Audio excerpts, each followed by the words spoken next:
Arivariva ny andro tam'izay indro zazavavy iray hitako tosairan-tsaina manirerika mangaina lasa vinany to te hitoma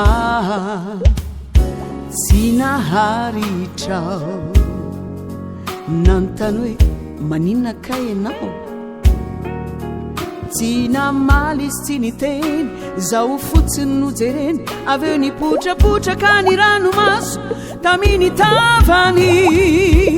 dao ivavakisika hoy aho nisintonazy moripetraka-eo anilako raha toy anao mangatsika tsy mampanino na fomeko anao ny akanjoko nino na olanao de ovahany jesora matoky azy anao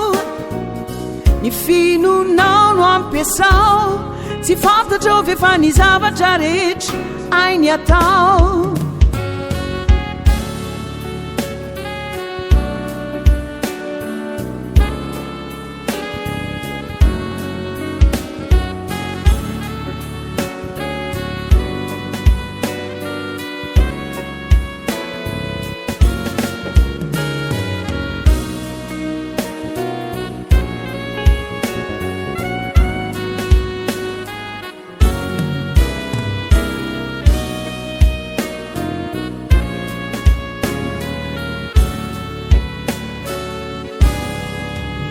tantarainy ay tam'izay izy io no efa kamboty iray reniny indray de nanambady sady efa nafoy azy tsy nivakilo tena mafifo izay mba antranonandray nefa ankehitriny indray oye efa tofokasileo de nandrokako ireo tsy nisy ny antsapaza anaty tovovavy za efa trotraka onenazy ny foko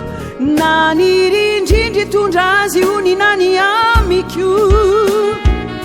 satria teo de tsaroko lay jesofony tonga teto antany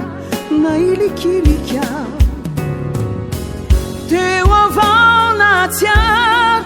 ay nofinofy anika izay nitranga teo teny atsipo anareo